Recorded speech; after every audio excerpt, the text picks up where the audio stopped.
This is, for me, a very exciting part of this webinar because you're going to get to hear voices from the people who are doing the work. So if you'll just give a wave when I say your name, and then what will happen is I'll ask some questions. I want to invite people to put questions into the chat as we move forward in terms of hearing what all these folks who are doing this work have to say. So I don't see Kelly here today, but Kelly Smith has been active at Russell Sage College with resident apprentices.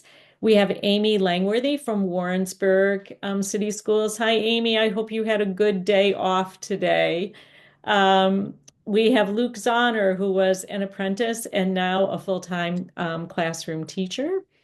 And we have Jason from Cambridge Central Schools, who was what we used to call the mentor teacher, what the Department of Labor calls the journey worker, and what state ed calls the school-based teacher educator. So you get to wear lots of different labels, Jason. And last but not least, our union representative, Amy Carpenter. So welcome to our panelist. And we have lots of Amy's in the room today, so I'll try to make sure that I distinguish between you when I ask your question. But Luke, we're going to start with you because arguably the apprentice is the most important person in the room when we're talking about teacher apprentices. So Luke, but first of all, just say a little bit about what you're teaching right now, where you're Yeah, at. absolutely. Yeah. So my name is Luke Zahner. I am working at Schenectady City School District at the high school level. So this is my second year as like a full-time teacher out of the program, and I've been teaching 10th grade global studies during my time at Schenectady, but I actually just recently picked up a night school class for U.S. history, so we'll see how that goes. But and then I've taught also fifth grade during like a summer enrichment program at Schenectady as well. Wow. And Luke, they are so lucky to have you. I'm so Thank glad. you. So, Luke, you also did your apprenticeship in Schenectady Public Schools. Yes, I did. And Yep. I'm wondering if you, as you think back to that experience, what are three words that you would use to describe your experience as a teacher apprentice? I would definitely say challenging because so I was a career change. I didn't go into this program um, I without having had I had a bachelor's in psychology. I was a manager at a movie theater, so this was like a career change for me. So that was kind of the challenging part was going back to school and also just switching careers and trying to figure out in a way kind of how to make it work as far as that. Another word, rewarding, definitely, because I got to see, in a traditional program like Colleen was saying, you're there for 7 or 8 weeks, and then you move on to your next thing that you got to do. And it was rewarding because I was able to see, how students change over the course of the year, um, how they grow. Where I don't think you get to see that in the traditional program as much. And then just essential because I think that has helped me be more successful as a teacher because I knew more so what I was going to be asked to do, what to deal with on a daily basis. And because I was there for a 2 year program, part of the apprenticeship, I just think I was better prepared and it was essential to helping me be successful. Great, thank you. Thank you for those three words. I'm wondering if you'd build a little bit on the last word that you used, that essential word, and Yeah. tell us a little bit more about how being an apprentice really prepared you for being a full-time teacher of record. So, as far as that word goes, so essential, I would say one, it definitely helped that I'm hired in the school district where, I did my apprenticeship, right? So I got to see not only how the classroom worked in general, but I got to see how I fit into the different parts, like with administration, for example, or just how the school system works just in itself and how to develop skills and strategies and relationships with people that I'd be dealing with, hopefully over the course of my entire career. So I would say that was an essential piece. And then just, I think essential too because this helped me see if this was really kind of what I wanted to do. I went in, I was pretty sure, but I think until you actually start, you know, going into the classroom and seeing how things are working, um, obviously the graduate work is very important, but I think sometimes when people get to the classroom part, they realize that maybe it's not what they had pictured, or it's different than what they had expected. So I think that that was another essential piece, is that I got to see and decide as I was doing this program, is this really something that I'm going to be committed to? And, obviously ended up being that, because I'm now, in my, at least this year, fourth year in Schenectady, second year as a teacher. So I would say that was another reason why it was essential. I love that. I love that you just described yourself as the fourth year, right? Yeah. It's almost like a fourth year Yeah. teacher. Yeah, that's great. That's great. Thank you. As I move to the next person on the panel, please feel free to drop any questions into the chat that you might have for Luke, as you heard a little bit of his story. So, Jason, I'm going to move to you next, the wearer of many labels, because you're really in the position of mentoring an apprentice. And I'm curious as to what you see as some of the impacts that the apprentice had on your students while they were working in your room, and on your own teaching practice as well. Yeah, so I'll answer the first question. This is my second time with I guess I used to call them residents. I guess they're apprentices now, but this is my second go around. And so for the first experience that I had with Adam, he built really strong relationships with our shared students. I think the first time that a student walked in looking for him when I was there and asked if Mr. Cabana was there, and I said no, he's not. And the look of disappointment on their face was kind of like eye-opening for me. Like, but in a really positive way, that I knew they were connecting with him, and it gave students another person in my classroom to connect with.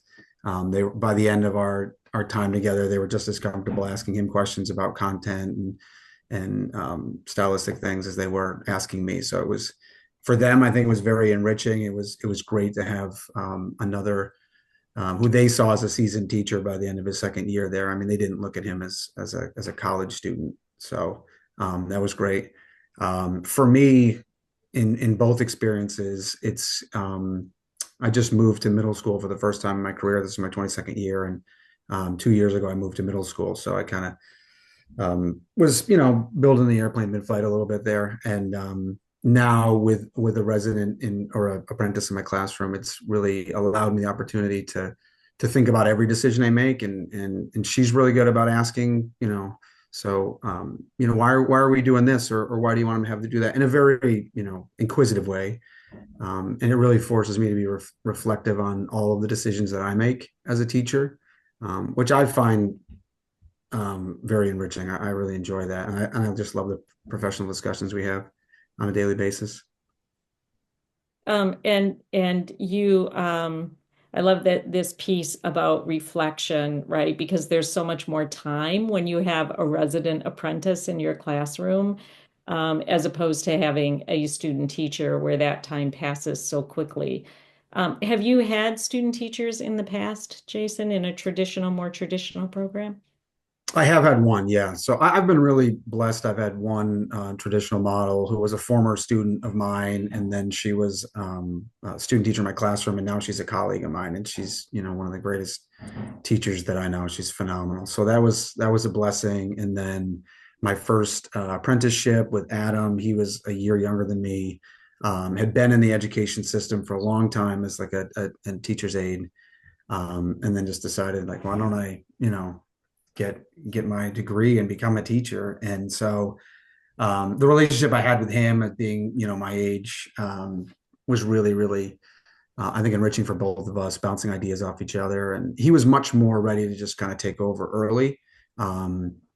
My apprentice now, Olivia, is phenomenal. She's going to be an amazing teacher, but she's, we're kind of working at her pace, and she's very comfortable with the students. I think just last week was the first time we got a shared email address to us from a student that was out sick, and she addressed, both of us. And so that was a big moment for her to see, like, that they're accepting her as one of their teachers. She's not just a student teacher in the classroom. So it's moved beyond that.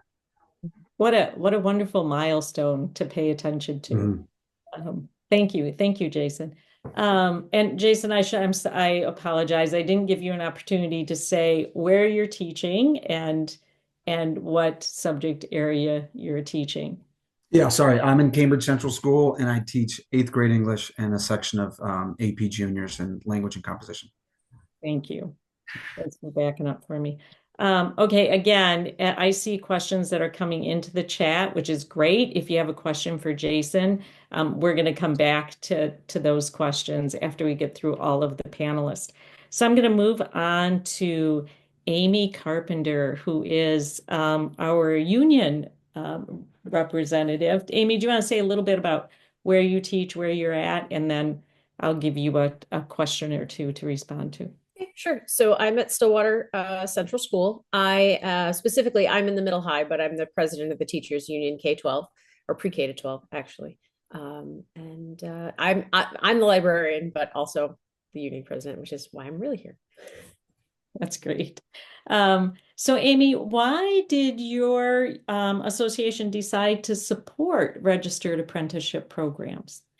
So the decision was actually made before I became president, but definitely I was a huge supporter of continuing it. I think that it was initially just because we saw the teacher shortage coming, and my district actually is really good about supporting different ways of creating teacher leaders. So we have, a very generous national board program.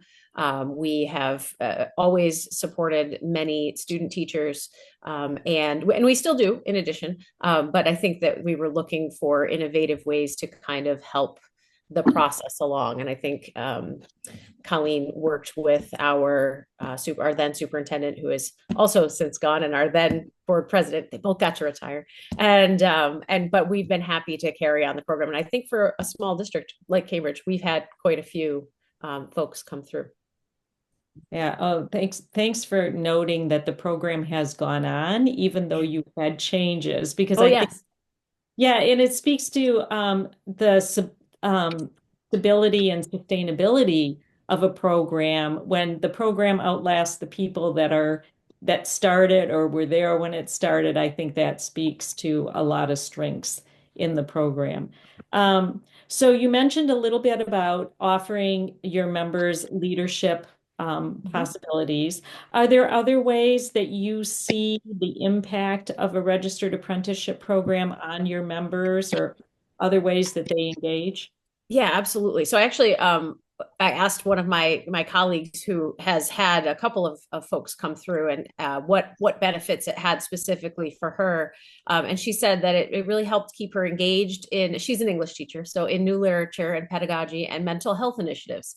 And she said it helped her. She actually also, to some extent helped her residents with their coursework. And she said it helped her continue her education as well, which she felt, was really important. And I would echo what Jason said about this, just making people be super reflective. If you've ever had any kind of student teacher in, just the idea that you are explaining what you do, the whole time they're there. Why did we make this choice? Why did you not make the what happened here? How could we have done it differently, better, different, and doing that all day, every day for a year, 2 years is, really causes you to dig deep and reflect. And I think that that's been beneficial. We've had, quite a few teachers take part. So. Amy, I would echo that. I know Kelly's not here to talk about the higher ed end, but Steve and I both have some experience in higher ed working with resident apprentices. And I would echo that reflection piece, right? That also happens in higher ed, thinking about how do our courses match what we're asking apprentices to do in the classroom. That reflective piece is really powerful. Yeah. So again, in the chat, if you have any questions for Amy, feel free to put them there. And now we're going to move to the other Amy. So Amy Langworthy, if you would just say a little bit about your current role, and then I'll give you the $1 million question. currently I'm the superintendent of schools for the Warrensburg Central School District. Prior to that, I was the elementary principal for 15 years and started working with the apprenticeship program as the elementary principal, and we've carried it on. We've had a few different residents or apprentice programs that our teachers have done both at the elementary and the junior senior high level over the last few years. So started initially having conversations with Colleen and Steve about the program. Have always thought that a traditional student teaching program was not nearly long enough to really give teaching candidates a good look at what teaching throughout an entire, obviously, school year is like. So I thought the model sounded like a great idea. And also the fact that there was some financial benefit for the candidates that were doing this. So I thought it had a lot of, plus their coursework being, taken care of as well was a big benefit. And looking at teacher recruitment, teacher needs in our own district, we kind of took this on a few years ago, and we've worked with it being funded through BOCES, through the Department of Labor. And so we have a couple different perspectives as far as that goes. But, within our district, I really feel strongly about giving new teachers as much support as we can. We've even expanded our mentor program in our district for a 2-year process so that all beginning teachers have a 2-year mentorship as well, just to provide as much support so that sustainability and keeping them in the field and wanting to stay in teaching, I think is important to give that level of support. So I think a 2-year program such as this gives them a real good perspective on what they're kind of in for, when they sign up and take their first job. Chat. So Luke, were you completing the college coursework at the same time you were working in a classroom? Yeah, so the entire time I was in the program, I was completing coursework while I was in the apprenticeship. I would say that I think some people had taken some summer courses like right before we started, and I'm assuming that's still an option. But you can use, some of the winter or summer sessions. I think Colleen Yes. answered that as well. But yeah, so you are taking classes while you're in the apprenticeship program. It's kind of just spaced out more than the traditional route. Yeah, and I noticed in the chat, Colleen was answering some of those questions as well. There really is a variety of ways in which higher eds go after that, but what they all seem to have in common, and Luke, I know sometimes this worked well and sometimes it didn't work well, but there is an effort to minimize the number of credits that a student has to take in any given semester. Well, if you think of something, don't hesitate to put it in the chat. Colleen, thank you for responding to the questions in the chat. And also for the animated hand clapping. Those of you who might want to mess around with your reaction buttons can also do that for our panelist. But I'm going to turn it back over to um, Colleen and the rest of the team.